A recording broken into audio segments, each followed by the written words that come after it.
Assalamualaikum dan salam sejahtera. Bersama saya Amirah Syasha dalam 15 minit MMTV edisi 2 Mac 2023. Nasib bekas Perdana Menteri Datuk Seri Najib Tun Razak dan bekas Ketua Pegawai Eksekutif One Malaysia Development Berhad, 1MDB, Arul Kandasamy akan diketahui esok berikutan pertuduhan meminda laporan audit syarikat 1MDB. Hakim Mahkamah Tinggi Muhammad Zaini Mazlan yang kini Hakim Mahkamah Rayuan Putrajaya akan memutuskan sama ada kedua-duanya dibebaskan atau dipanggil membela diri atas pertuduhan tersebut. Sebelum ini, pendakwaan dikendalikan oleh Timbalan Pendakwa Raya Kanan Datuk Seri Gopal Sri Ram, namun bekas Hakim Mahkamah Persekutuan itu meninggal dunia pada 29 Januari lalu. Oleh demikian, pasukan pendakwaan kekal dengan barisan sedia ada termasuk Timbalan Pendakwa Raya Ahmad Akram Garib, manakala Najib dan Arul Kanda masing-masing diwakili Peguam Tan Sri Syafiee Abdullah serta Datuk N. Sivananthan. Terdahulu, Arul Kanda memberikan keterangan terhadap Najib selama 2 hari pada 25 Ogos lalu selepas dibenarkan Mahkamah mengikut Seksyen 63 Akta Suruhanjaya Pencegahan Rasuah Malaysia SPRM yang membenarkan tertuduh dalam sesuatu kes menjadi saksi bagi pihak pendakwaan. Pada 12 Disember 2018, Najib dan Arul Kanda didakwa buat kali pertama di Mahkamah Seksyen. Bagaimanapun, kes itu dipindahkan ke Mahkamah Tinggi untuk dibicarakan di hadapan Hakim Muhammad Zaini pada 14 Mac 2019. Parti Pejuang Tanah Air Pejuang memohon untuk menyertai Perikatan Nasional PN. Presidennya, Datuk Seri Mukhlis Mahathir berkata, juga beliau sudah menghantar surat kepada pengerusi PN Tan Sri Muhyiddin Yassin. Melihat permohonan ini bertujuan memastikan tiada perpecahan undi Melayu dalam pilihan raya. Tambahnya, lebih menguntungkan sekiranya menyertai dan menggunakan lambang PN berbanding memeterai kerjasama berbentuk pakatan pilihan raya yang hanya disebabkan ingin mengelak dari pertindihan kerusi. Tambahnya, keputusan untuk membuat permohonan tersebut juga sudah disepakati oleh Majlis Eksekutif Pusat Pejuang dan sesuai dengan mandat yang diperolehi oleh Perhimpunan Agung Pejuang kali kedua. Tambahnya, surat permohonan tersebut turut dihantar kepada Presiden PAS Tan Sri Abdul Hadi Awang dan Presiden Gerakan Datuk Dr. Dominic Lau.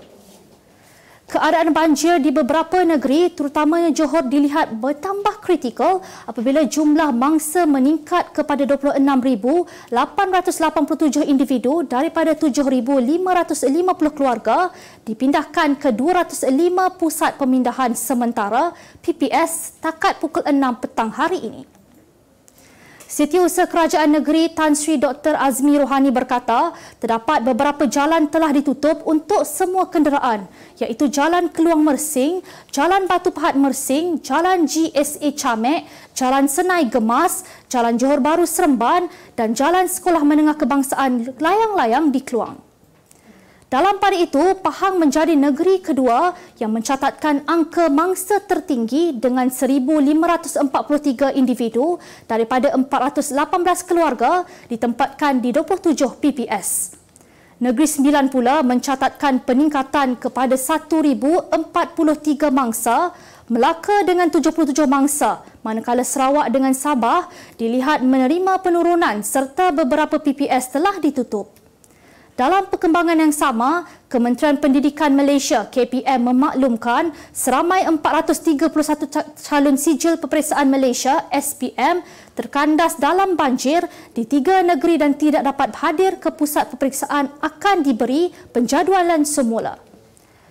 Jabatan Meteorologi Malaysia Met Malaysia memaklumkan kawasan di Pahang dan Johor dijangka dilanda hujan lebat berterusan tahap buruk sehingga Sabtu ini. Kos pelaksanaan pilihan raya negeri PRN dianggarkan melebihi setengah bilion atau kira-kira 576 juta ringgit apabila Selangor, Negeri Sembilan, Pulau Pinang, Kedah, Kelantan dan Terengganu bakal membubarkan Dewan Undangan Negeri DUN masing-masing serentak pada Jun ini. Anggaran kos perbelanjaan itu dinilai berdasarkan pelaksanaan PRN Johor pada 12 Mac tahun lalu yang mencatatkan RM96 juta bagi Suruhanjaya Pilihan Raya SPR menguruskan perjalanan PRN yang membabitkan 56 kawasan DUN dengan jumlah pemilih seramai 2.597 juta orang. Bagaimanapun, 6 negeri itu menyaksikan hanya Selangor mempunyai jumlah pemilih lebih tinggi berbanding Johor, diikuti Kedah, Kelantan dan Pulau Pinang. Sebelum ini, kerajaan membelanjakan RM420 juta bagi melaksanakan 4 PRN meliputi PRN Sabah, PRN Melaka, PRN Sarawak dan PRN Johor. Mengungkap gerbang informasi terkini, maklumat tepat, sahih dan diyakini. Kami sajikan berita dalam dan luar negara. Kupasan berita merentas dimensi tanpa sempadan. Bukan itu sahaja, berita eksklusif dan inklusif juga menjadi keutamaan kami. Kami hidangkan suatu perspektif berbeza untuk membuka mata anda. Info tetap kami berikan tanpa perlu anda cari. Hanya terbaik buat anda. 5 hari seminggu setiap hari pada jam 6.45 petang. Tak perlu tunggu berita jam 8. Inilah saluran berita yang lebih pantas.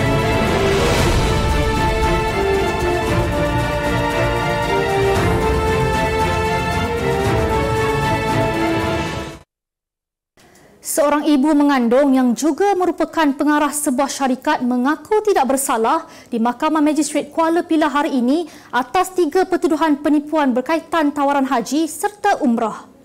Tertuduh Nur Zaidani Akmal Abdul Majid, 39 tahun, membuat pengakuan berkenaan selepas ketiga-tiga pertuduhan dibacakan di hadapan Magistrate Saiful Sayuti. Berdasarkan pertuduhan pertama, tertuduh telah menipu seorang warga emas lelaki dengan memperdayakan untuk memindahkan wang berjumlah RM14,000. Oleh itu, tertuduh didakwa mengikut Seksyen 420 Kanun Keseksaan dan dibaca mengikut Seksyen 34 Kanun sama. Bagi pertuduhan kedua, tertuduh turut menawarkan pakej umrah tanpa memegang lesen yang dikeluarkan oleh Kementerian Pelancongan, Seni dan Budaya. Jika sabit kesalahan, tertuduh telah melakukan kesalahan di bawah Seksyen 5-2 Akta Industri Pelancongan 1992, Akta 482 dan boleh dihukum bawah Seksyen 5-3 Akta sama. Bagi pertuduhan ketiga pula, tertuduh telah menawarkan pakej haji tanpa memegang lesen pengelola jemaah haji yang dikeluarkan oleh pihak tabung haji. Pendakwaan terhadap tertuduh dibuat mengikut Seksyen 27-1-A Akta Tabung Haji 1995 dan dihukum di bawah Seksyen 27-2 Akta sama. Mahkamah kemudiannya menetapkan tarikh sebutan semula kes pada 3 April ini. Siswazah lulusan ijazah sarjana muda yang bekerja di bawah gaji bulanan bawah RM2,000 iaitu di bawah pendapatan garis kemiskinan PGK ditetapkan kerajaan iaitu RM2,208 sebulan terus berlarutan sehingga kini. Selain menyebabkan ramai graduan terpaksa menganggur kerana kebanyakan permohonan kerja tidak diterima, keadaan ini juga menjadikan kadar upah di Malaysia ketinggalan 20% berbanding negara lain seperti di Singapura dan Jepun.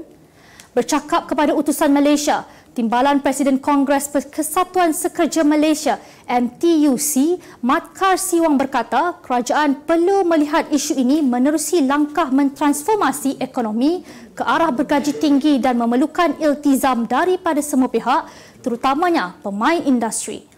Tambahnya, majikan juga perlu lebih peka selain tidak boleh terlalu statik berhubung imbuhan gaji kepada pekerja yang berkhidmat lebih 10 tahun. Beralih ke berita dunia. Pihak berkuasa Greece tidak menolak kemungkinan bahawa nahas kereta api bertembung yang melibatkan gerabak penumpang dan kargo pada Rabu lalu berpunca daripada kecuaian manusia. Kereta api yang membawa 350 orang penumpang tersebut dalam perjalanan dari Athens ke Thessaloniki telah bertembung dengan kereta api kargo dari Thessaloniki ke Larissa.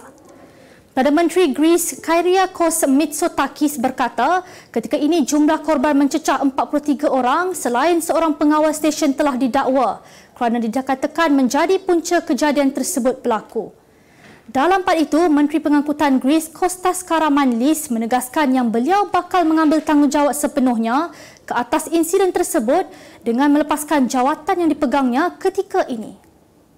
Polis Peru menahan seorang penghantar barang selepas menjumpai momia yang dipercayai berusia 600 hingga 800 tahun yang disembunyikan di dalam cooler bag miliknya di sebuah tapak arkeologi di Bandar Puno. Menurut laporan, penemuan itu bermula apabila polis menggeledah beg milik lelaki berkenaan yang terbaring akibat mabuk di tapak arkeologi tersebut. Lelaki itu mendakwa dia telah berkongsi bilik dengan momia tersebut dan menganggap ia sejenis teman wanita rohani yang diberi nama Juanita. Pakar memberitahu bahawa momia tersebut lebih menyerupai lelaki berbanding wanita yang dianggarkan berusia lebih 45 tahun ketika meninggal dunia dan ketinggiannya ialah 151 cm. Momia berkenaan telah diserahkan kepada Kementerian Kebudayaan Peru manakala lelaki tersebut ditahan kerana disyaki melakukan jenayah terhadap warisan budaya Peru.